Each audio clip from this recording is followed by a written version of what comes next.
Je pense que la deuxième ou troisième fois que je l'ai vu, je le recroise, donc chez lui et il est très énervé parce que, donc il y a une horde de Français en train de fumer des cigarettes et d'autres cigarettes, magiques, chez lui, dans son salon, alors que lui, sa chambre est vraiment collée au salon et ouais, on fait du bruit quoi, on chante, What by Night, on fait des beer pong, voilà et lui, il est énervé quoi, il est très énervé. What can I say? Today's my day. Nothing in the world's gonna get in the way. Je suis MC, la rebelle en tutu, et tu écoutes Crush, le podcast qui explore la magie des premiers jours des histoires d'amour.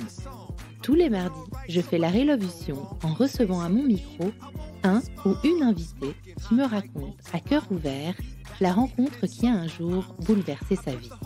Si tu veux découvrir l'actu et les coulisses du podcast, rendez-vous sur Instagram sur le compte @crush_le podcast. Pour cet épisode, je vais te demander de faire un exercice de visualisation.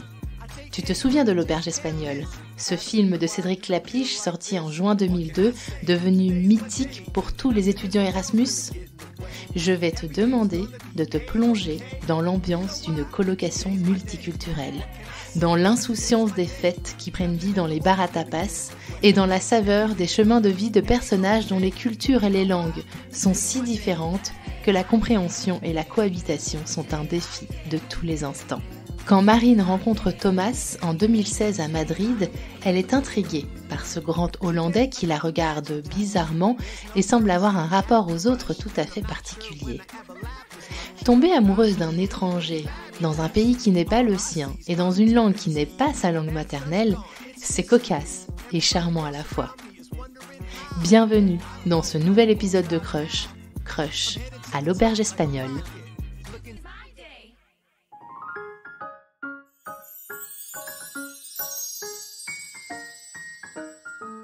Coucou Marine. Coucou! Comment est-ce que tu vas? Bah ça va et toi? Très bien. Moi aujourd'hui je suis à Paris comme d'habitude, mais toi tu as une destination plutôt exotique pour Crush puisque tu es À Madrid. à Madrid. Parce que tu vis à Madrid, ton amoureux est à Madrid, Oui. mais nous n'allons pas en dire plus que ça pour le moment, pour laisser un peu de suspense. Tout ce qu'on peut dire c'est qu'il s'appelle Thomas, ce qui laisse sous-entendre que peut-être il n'est pas français. Alors Marine, on s'est rencontrés sur Instagram. J'étais suivie par un compte qui s'appelle Moma Madrid, qui est un compte de bons plans pour les francophones à Madrid, et qui m'a parlé de ton histoire. Il m'a dit, tu devrais contacter Marine, elle a rencontré son amoureux à Madrid, elle vit à Madrid, elle est expat à Madrid et ils ont une jolie histoire. Je me suis empressée de te faire un message. Nous avons échangé, nous n'avons pas cessé d'échanger. Et je trouvais ça cool de raconter ton histoire pendant ce mois de décembre où j'ai très envie de diffuser de l'amour comme d'habitude, mais aussi plein d'espoir et donc d'histoires un peu improbables. Et je trouve que la vôtre, le choc culturel qu'il peut y avoir dans une rencontre amoureuse fait partie de ces choses qui me fascinent.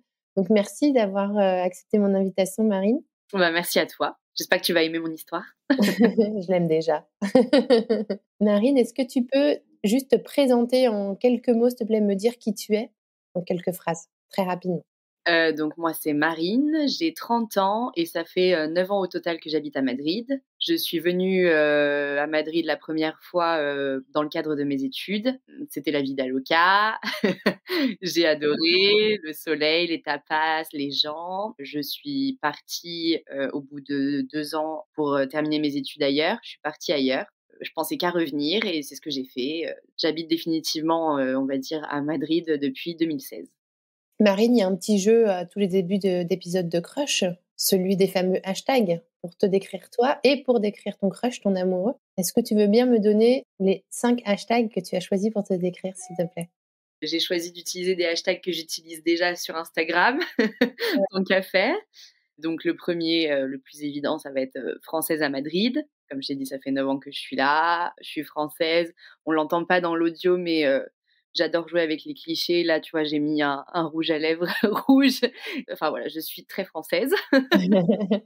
Sinon, je dirais vie d'expat, hashtag vie d'expat. Donc, je suis là à Madrid. Mon amoureux est expat aussi. Entre mes études à Madrid et mon emménagement définitif à Madrid, j'ai habité en Angleterre et à Amsterdam. Donc voilà, très expat. Sinon, je vais dire hashtag foodie. J'adore bien manger. Je suis une bonne vivante. Et ouais, et tes réels Instagram sur tes recos de resto et de bar à Madrid sont géniaux. Ils me font beaucoup rire, mais justement, ce que tu dis, t'es tellement naturel, t'es tellement en dehors de tous les clichés Instagram. Enfin, j'adore tes réels, vraiment, ils sont canons. Merci. Donc attends, j'ai fait foodie, ville expat française à Madrid, Planes Madrid.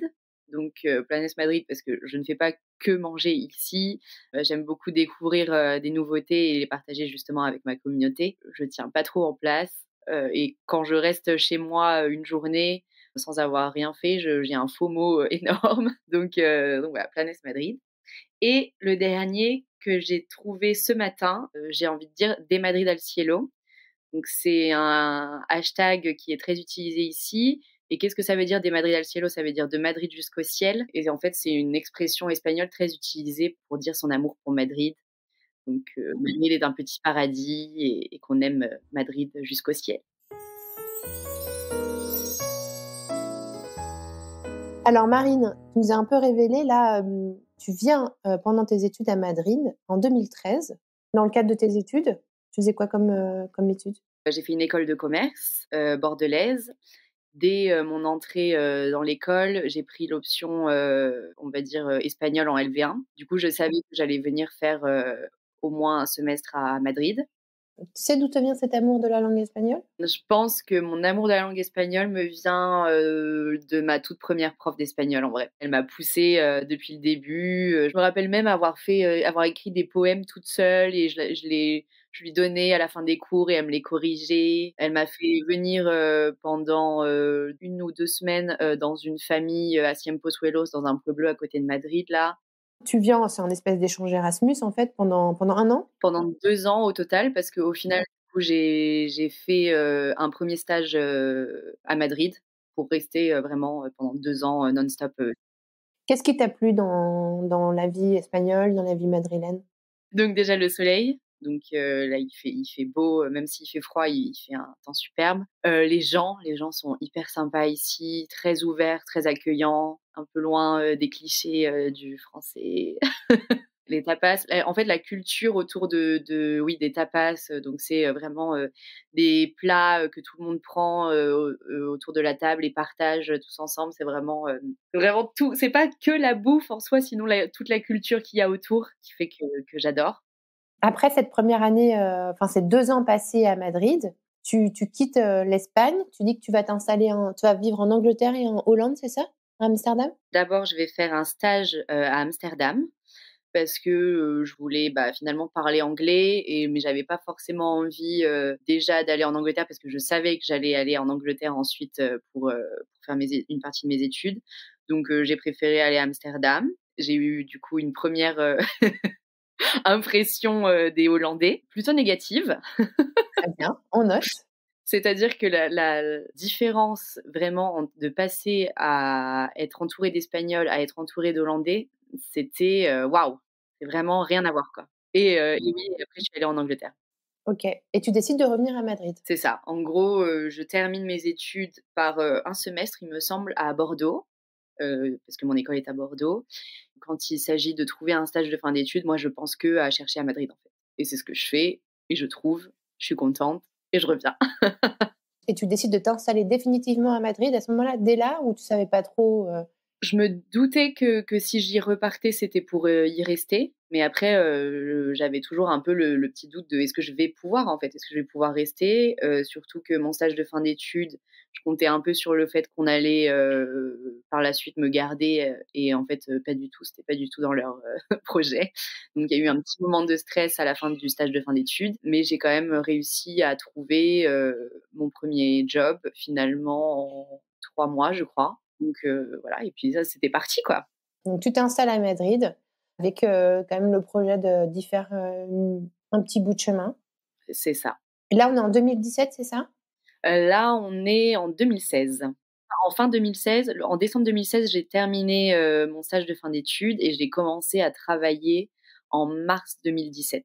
Est-ce que c'est à ce moment-là que le fameux Thomas débarque dans ta vie? Oui, il débarque dans ma vie en septembre ou en octobre 2017, à la rentrée en fait, à la rentrée scolaire. Comment ça se passe? Qu'est-ce qui va se passer? Pour mettre un peu de contexte, donc lui, il arrive à Madrid pour un master en management. Il a envie d'apprendre, l'espagnol, donc il vient faire, sa petite année, ou son semestre ici. Il est hollandais et donc comment je le rencontre? Donc en fait, à l'époque, je traîne avec beaucoup de Français, à Madrid, beaucoup d'étudiants, en fait, qui sont de la même école que moi et qui viennent faire leur semestre et il y a pas encore de trop grosses différences d'âge entre moi et ces étudiants. Donc je continue, en fait, d'aller, au quedada, comme on dit ici, au rendez-vous avec, les autres Français. Il y a un bar, qui est assez, célèbre, en tout cas, pour les Français à Madrid, qui en fait, est, Calle Barcelona à Madrid, où on a, des happy hour, donc 2 mojitos pour le prix d'un. Et donc du coup, j'y suis peut-être pour la 5e fois de la semaine, j'en sais rien, j'y suis. On est vraiment sur une table énorme remplie de Français et donc la table est pleine.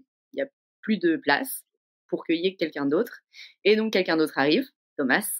Du coup, il s'assoit, à une autre table en face de moi, en fait, dans mon champ de vision. Et donc je ne sais pas qui est cette personne parce que personne me le présente. En fait, il me fixe. Il est assis tout seul à une table en face de moi, avec son verre à la main et il me fixe. Pas regard lubrique ou regard, je sais pas, vraiment il a buggé en fait, je crois. On imagine bien la scène, c'est rigolo. Ah ouais, tu imagines? Oui, moi je l'imagine encore là, il me fixe, il a buggé sur moi, quoi. Je pense pas qu'on se soit parlé ce jour-là. C'est juste, ouais, la toute première impression que j'ai de lui et du coup que lui a de moi, j'aurais appris par la suite que, ouais, il était intéressé, il m'a trouvée belle, nanana, voilà quoi, mais voilà, moi, juste je vois un mec chelou comme ça qui me fixe, je sais pas qui c'est et ouais, un mec qui te fixe comme ça dans un bar, enfin ça m'a un peu fait flipper, quand même vite fait, quoi. Bon, première impression pas géniale, Thomas. Hashtag mec chelou. OK. Et Ouais, première impression, mec chelou. qu'est-ce qui va se passer après? Par la suite, donc je comprends que c'est le colocataire d'un de mes potes qui était assis à la table avec moi et en fait, donc ce fameux pote, c'est un élément assez, fédérateur des Français à Madrid à ce moment-là, en 2017 et du coup, il y a énormément de soirées, et d'événements, autour de lui, donc chez lui, des soirées chez lui, on va dire. Donc bah, forcément, moi, je vais en soirée, chez ce fameux pote et Thomas habite là-bas.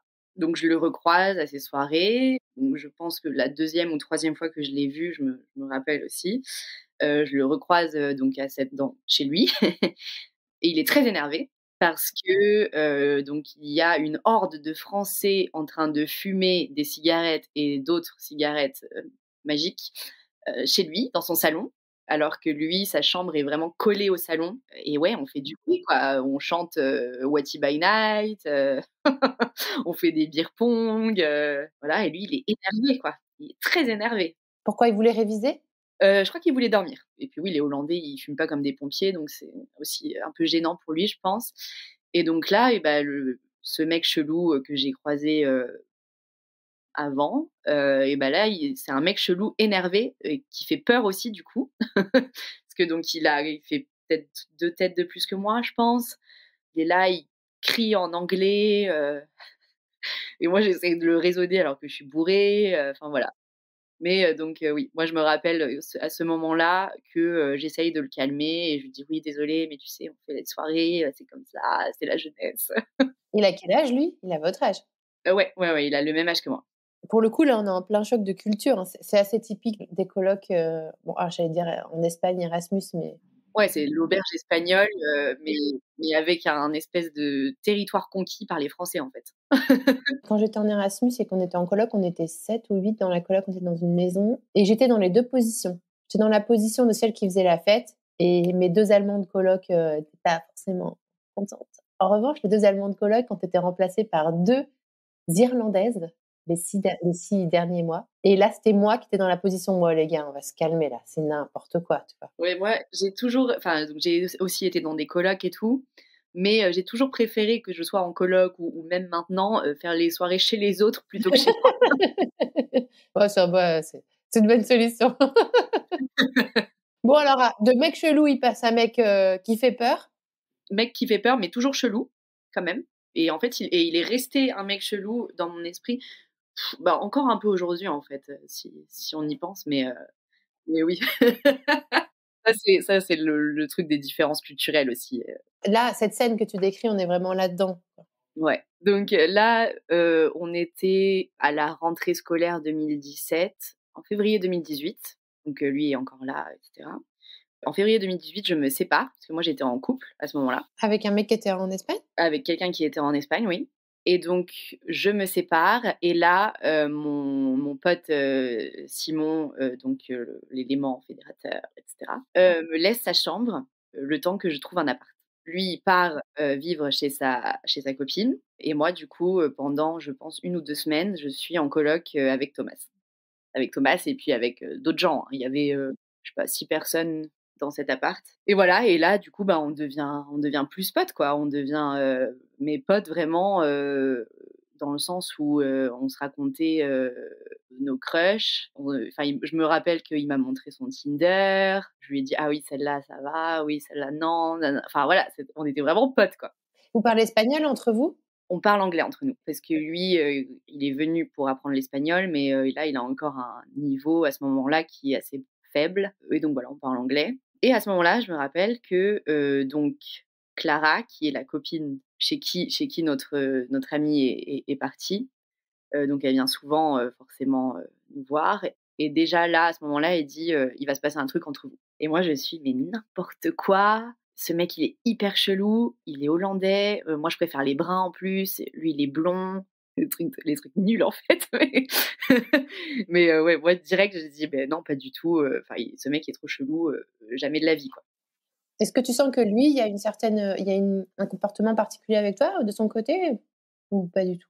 Pas vraiment, non. Enfin, j'ai compris quand même que, au tout début, il y avait eu une petite attirance, mais après, enfin voilà, lui, il a ses bails à côté.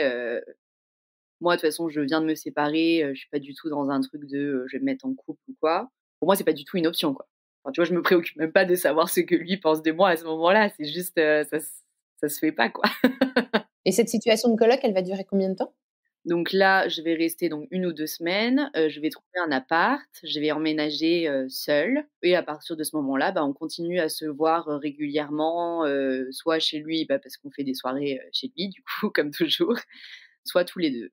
Parfois voilà, à ce moment-là, on commence à se voir, tous les 2 de temps en temps. On va boire un verre, on va boire un tinto de verano sur la Plaza Santa Ana. On discute de nos vies, et voilà. Et en gros, on se voit comme ça, je sais pas, tous les 2 mois, ou enfin voilà, comme des potes, quoi. Alors il y a eu plusieurs, éléments un peu, déclencheurs, on va dire. Il y a eu une première fois où, bah, un jour comme ça, je crois que c'était l'été, un jour comme ça, on se voit, puis, on décide de faire, des apérols spritz maison. Donc on va chez moi, on achète, tout ce qu'il faut pour faire des apérols spritz, et on va chez moi, et là on se fait des apérols spritz, on rigole, nanana, et là, je sais pas, je sens qu'il y a un truc. Je sens qu'il y a une espèce de tension. Sexuelle, on va le dire. Ouais, De séduction, plutôt. ouais, mais je me dis: «Ouais, c'est l'apéro spritz, laisse tomber». Enfin, Mais qui sort de nulle part, vraiment, tu t'y attendais pas? ouais, ouais, ouais, qui sort vraiment de nulle part. De nulle part, et enfin, j'espère qu'il va pas me sauter dessus, parce que moi, je saurais pas comment faire, tu vois? Parce que, enfin, je saurais pas comment faire dans le sens, apparemment, je peux, me laisser tenter, quoi. Mais il se passe rien, il se passe rien. On a prévu de se voir, on se revoit, et là, on avait pris rendez-vous dans un marché, dans un mercado, et bref, et j'arrive plus tard que lui, et en fait, bah, lui, il était déjà là, attablé. Il avait commandé une bouteille de vin et des nachos, enfin genre, très, prince. Et donc voilà, on discute, et puis à un moment, je me rappelle, je sais pas exactement ce qu'il a fait, mais à un moment, je me rappelle que je le regarde, j'arrête et je lui dis: «Are you flirting with me?» Très direct, j'adore. Ouais et je sais plus pourquoi, je sais plus exactement ce qui s'est passé, mais ouais, je lui dis ça et lui, il a une petite réaction. Je me rappelle que les gens qui étaient à côté de nous ont rigolé quand il s'est passé ça. Non, mais la question, elle est géniale. Donc voilà et là, je pense que cette fois-là, il a essayé de m'embrasser, mais il s'est rien passé. Est-ce que toi, tu es déjà dans un jeu de séduction, là? Non, à ce moment-là, j'ai l'impression qu'il se passe un truc, mais moi, je suis encore un peu: «Non, mais c'est un pote, il est bizarre». Enfin, c'est marrant de dire ça. J'espère qu'on va pas le prendre mal, mais juste, il est bizarre dans le sens, ouais, c'est pas, je le vois pas comme un mec, fait pour moi, quoi. Est-ce que tu penses que quand tu dis: «Il est bizarre», il y a cet effet, dont on parlait tout à l'heure de choc culturel? Oui, alors déjà, oui, c'est sûr qu'il y a beaucoup de ce truc de choc culturel que, il est hollandais, il est assez, carré, il est très direct. Il y a ça mais aussi je pense quand même, il y a une part de Thomas qui fait qu'il est quand même aussi socialement, «bizarre» entre guillemets, juste, parce que c'est lui quoi et il a cette personnalité-là. Par exemple, toi, tu as l'air d'être une fille qui va vachement vers les autres, hyper sociable, hyper, dans la communication, dans l'échange. Lui, il est comme ça ou un peu plus réservé? Il est très extraverti. Bah, tu vois, je m'imaginais pas ça quand tu me le décrivais là. Ah ouais? Si, si, il est très extraverti, il parle avec tout le monde, mais justement, peut-être que parfois il va avoir tendance à être, trop proche, tout de suite, de quelqu'un et potentiellement à le mettre mal à l'aise, quoi. Et tu vois ce truc de, par exemple, quand le jour où il m'a fixée là, ça lui arrive aussi de fixer des gens comme ça random, et ouais et il faut lui dire: «Thomas, arrête de fixer, les gens s'il te plaît». Juste il a sa personnalité, Et là, comme tu me le décris, il a l'air d'être, quelqu'un qu'on remarque par sa singularité. Donc toi, tu es toujours pas passée en mode, séduction avec lui? non, mais oui, ça fait déjà, 2 fois qu'il y a un truc chelou qui se passe et du coup, bah, la troisième fois où on a décidé d'aller boire un verre et tout, là, je t'avoue que la troisième fois, j'y vais avec un peu dans l'esprit: «Et s'il se passait un truc?» Là, j'avoue que je suis en mode: «Bah, pourquoi pas, en fait?» J'y vais, Tu te mets sur ton 31 ou pas? je me mets pas sur mon 31. Je me rappelle, j'étais en jean. Je me rappelle, regarder mes jambes, j'étais en jean. Donc voilà, mais on va dans un endroit un peu stylé, ça s'appelle Ostras Pedrin. C'est un bar, de Chambéry. Donc Chambéry, c'est un quartier, sympa de Madrid et donc Ostras Pedrin, c'est un bar à huîtres. Donc ça va bien avec le quartier et donc là, on est là, on boit des coups, lui, il mange des huîtres et il essaye de manger aussi un comment ça s'appelle? Un oursin, juste pour faire le mec, quoi. Oui, donc déjà, moi, j'y vais un peu avec cet esprit, bon, bah, pourquoi pas et sauf que lui, direct de but en blanc, il me raconte, qu'il a pécho quelqu'un. Lui, il est en mode, bah, on est potes, quoi, donc il me raconte ses vies, en fait, comme toujours, en fait. OK, donc il te raconte, OK. Il a pécho, hier en boîte, un truc comme ça et là, en fait, bah, il voit que je fais la gueule, en fait. Moi, je suis un peu en mode: «Ah merde, merde, c'était pas vraiment ce que j'avais en tête». Mais voilà, donc du coup, bah, enfin, on continue, de parler, comme des potes, finalement. Il se passe toujours rien? Je sais plus comment, ça s'est fait, mais toujours est-il qu'on est sortis du bar un peu contentillos, un peu éméchés et en sortant du bar, on se tient la main, mais je sais plus pourquoi. Bon, l'amitié, je pense. Oui, oui, bah, oui, on est très proches, on est potes, quoi et là, j'avoue, dans la rue, je vois que j'ai une énorme main dans la main comme ça et je fais: «C'est bizarre quand même, j'aime bien» et là, en fait, il me raccompagne au métro et devant le métro, on s'embrasse. Est-ce qu'il pleuvait ce jour-là? Non, il ne pleuvait pas, mais quand même, petite scène de film, j'ai vu des feux d'artifice. Il m'embrasse et c'est comme, ouais, comme tu sais, comme dans les livres un peu.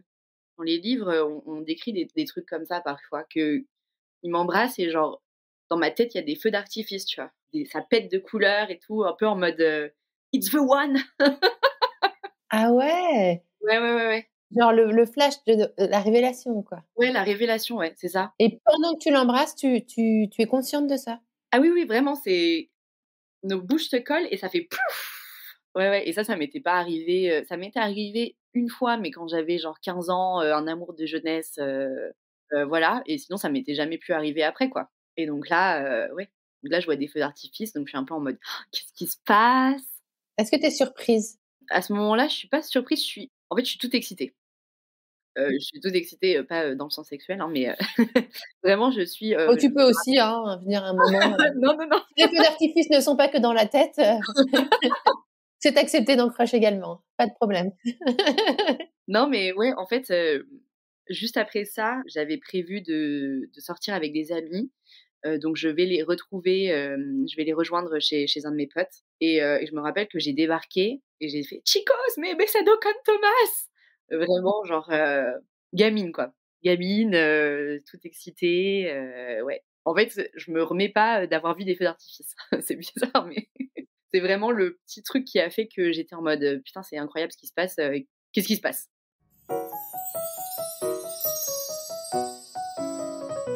À partir de là, comment vous brisez la glace derrière? Après ce moment, il m'invite à un date officiel et là, il met les petits plats dans les grands.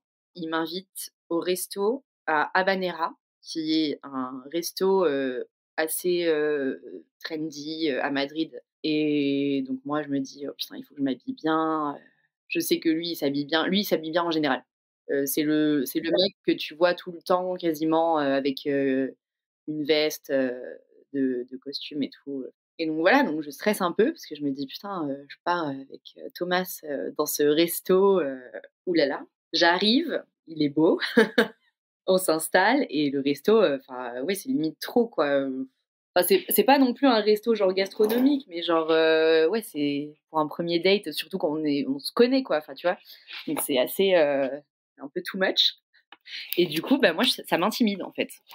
Ça m'intimide alors que je le connais depuis, 2 ans déjà et là, je suis là, je sais pas trop quoi lui dire, je suis toute, comme ça.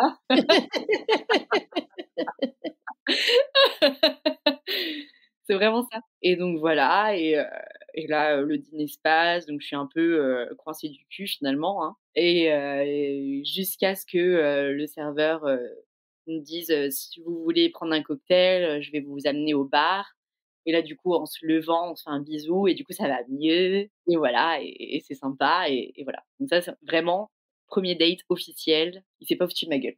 Est-ce que ça veut dire qu'il prenait les choses au sérieux tout de suite là? Je pense que oui, lui, il était très, à fond, quoi. Est-ce qu'il y a, tu trouves qu'il y a un enjeu particulier à séduire ou être dans un jeu de séduction quand tu parles dans une langue qui n'est pas ta langue, maternelle? D'autant plus que c'est le cas pour vous 2. Thomas, c'est pas sa langue maternelle non plus, donc vous parlez anglais. Est-ce que tu trouves qu'il y a un enjeu particulier ou Surtout pour moi, en fait, je pense, parce que lui, il parle vraiment anglais, comme si c'était, enfin, il est bilingue, quoi et moi, à ce moment-là, moi, l'anglais, c'est vraiment ma langue, faible, enfin et ça l'est toujours, d'ailleurs, mais bon, maintenant je suis habituée. Mais, je parle surtout espagnol, en fait, à ce moment-là, de base et même si, j'ai pas de problème en anglais, c'est quand même, pas, la langue que je maîtrise le plus. En plus d'être, intimidée à ce moment-là et cetera, ouais, c'est un peu, difficile. Mais en fait, le fait qu'on soit, amis, ça fait qu'il y a pas vraiment de jeu enfin, on se connaît déjà, quoi. Il y a pas, il faut que je paraisse, comme ci ou comme ça parce qu'on se connaît déjà, on sait, comment est l'autre et du coup, même si on est dans un espèce de jeu de séduction, qui commence, bah, on est nous-mêmes, en fait. c'est difficile d'être soi-même, quand moi je trouve, quand j'ai appris l'espagnol, moi je trouvais ça difficile, mais même en dehors du jeu de séduction, dans un rapport de séduction, même avec ses amis ou ses nouveaux amis, d'être complètement la même personne.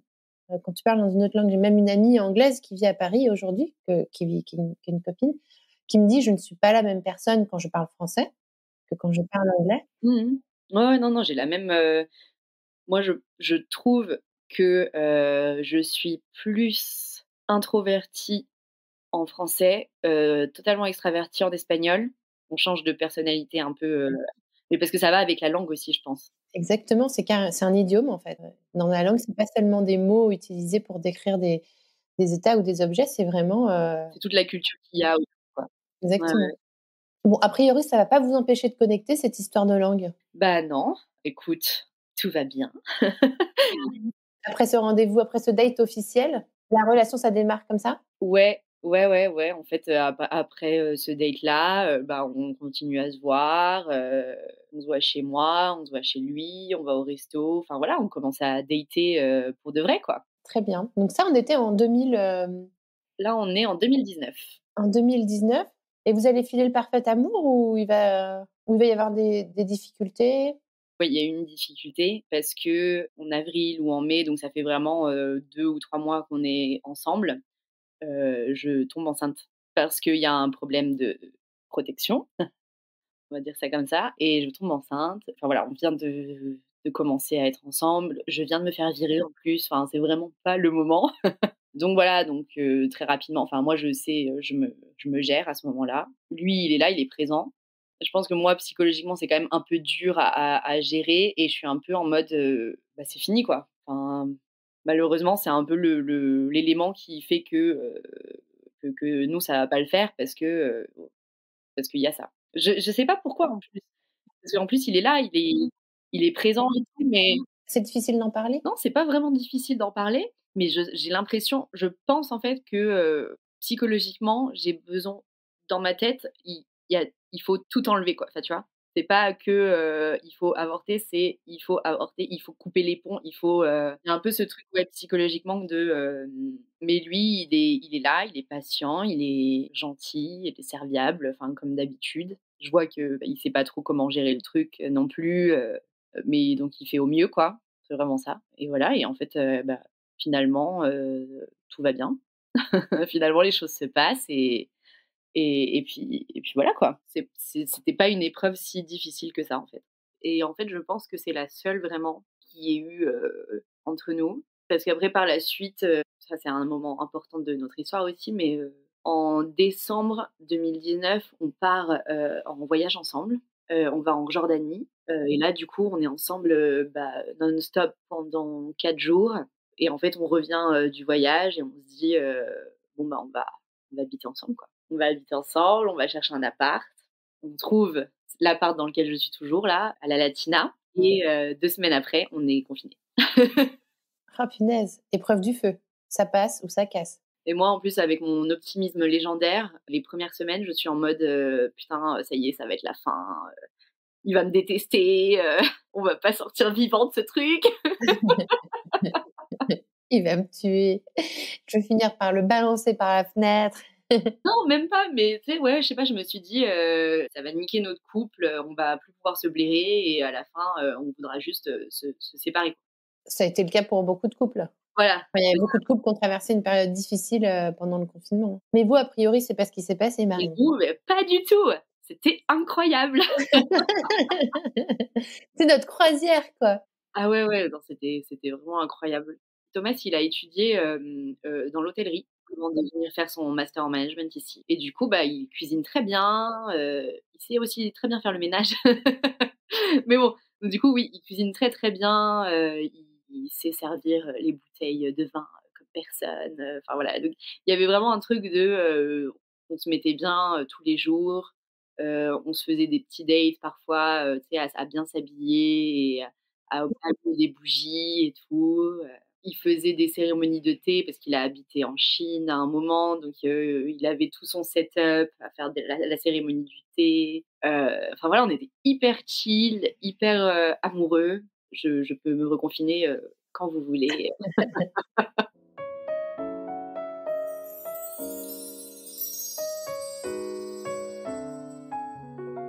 Alors depuis avril, confinement 2020, vous vivez toujours ensemble à Madrid. Vous vous êtes mariés. On s'est mariés en septembre, Comment s'est passé ce mariage?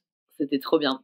Forcément, c'était, énormément de stress pour, l'organisation, contenter tout le monde, mais ouais, ouais, c'était trop bien. On s'est mariés dans un pueblo, au nord de Madrid. On a demandé à un de nos meilleurs amis de nous marier en anglais, qui l'a fait, super bien. On a réussi à trouver une notaire qui serait OK de venir pendant la cérémonie pour faire, la signature des papiers en même temps. Pendant la cérémonie en anglais, tout à coup, on a eu, 10 minutes en espagnol, et voilà, et c'était trop bien, le mélange des cultures à fond. Ouais, bah, oui, tu m'étonnes. Mariage, franco-hollandais à Madrid, c'est cool. Ça devait être, sympa. Alors tiens, on va passer à la minute philo. Je pense que c'est le moment. avant les hashtags que tu vas nous révéler sur Thomas pour qu'on continue à cerner le personnage parce que je pense qu'il n'est pas comme je me l'imagine. Tiens, d'ailleurs, faisons les hashtags maintenant. On fait les hashtags maintenant ? Ouais. Le premier hashtag du coup que je vais dire, c'est hashtag serviable. Donc c'est vraiment, oui voilà, comme je t'ai dit, il a étudié dans l'hôtellerie, donc il sait servir de façon professionnelle, mais ça va vraiment au-delà de ça. C'est vraiment quelqu'un qui fait en sorte que tu te sentes bien, qui est là pour t'aider et qui va pas t'aider minimum, sinon vraiment le niveau au-dessus. Donc ouais, c'est vrai, ça c'est quelque chose qui me surprend. Enfin, même si je sais qu'il est comme ça, à chaque fois que je le vois aider quelqu'un ou quoi, je suis là, mais qu'est-ce que... Ah, je l'aime trop. Donc voilà, hashtag serviable, hashtag Excel. C'est une personne très cadrée quand même, donc, de par culture, mais aussi ouais, il est très logique, analytique. Par exemple, tout notre mariage tient sur un Excel avec plusieurs onglets. Dans mon temps libre, je fais une formation Excel pour être encore mieux en Excel. Hashtag OSS 117. Donc, de par sa rencontre avec la culture française, il est devenu totalement fan de Jean Dujardin et en particulier de OSS 117. Donc, dès qu'il peut, il sort des refs, mal en plus, en général, ou des refs qui ne sont pas forcément les plus connus. Donc, par exemple, attends, ça c'est dans Brise de Nice, mais il y a une fois, il est allé vers un mec français qu'il a croisé dans un bar ou je sais pas quoi, et il lui a dit « T'es qui toi ? T'es qui toi ?» Et le mec, il le regarde comme ça. Et Thomas lui dit « T'es qui là ? T'es qui là ?» Ça, c'est dans Brise de Nice. Mais genre, qui connaît cette ref ? Je sais pas. Gros fan. Voilà, il est grand fan de Jean Dujardin, grand fan de OSS 117. Là, d'ailleurs, samedi, on va fêter son anniversaire dans un bar. Il a mis un thème, il faut venir en espion. Et puis, hashtag bizarre, finalement, quand même. Ça lui va bien. Maintenant, je me suis habituée et c'est aussi une des raisons de pourquoi je l'aime, cette petite bizarrerie. Mais ça reste une personne assez particulière, singulière, comme tu as dit, mais ça fait son charme.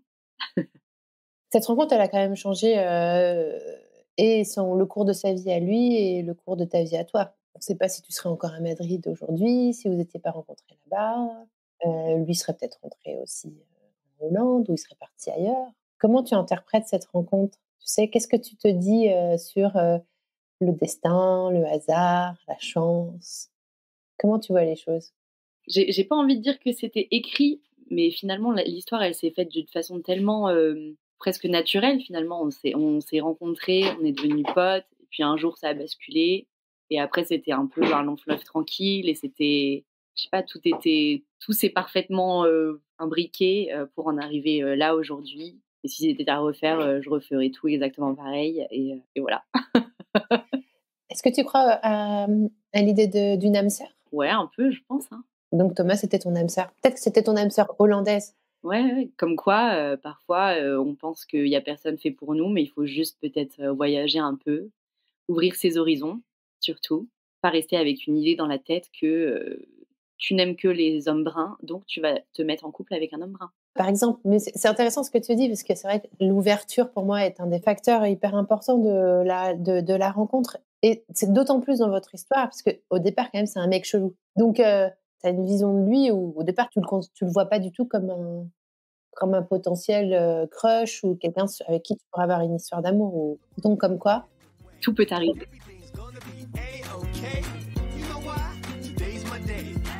Merci d'avoir écouté cet épisode. Je compte sur toi pour aller mettre 5 étoiles et un commentaire sur ta plateforme d'écoute favorite, notamment Apple Podcast.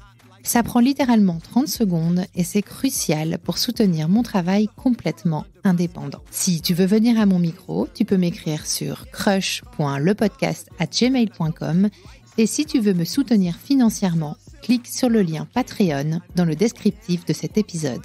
1000 merci pour ton écoute et à la semaine prochaine pour un nouveau Crush.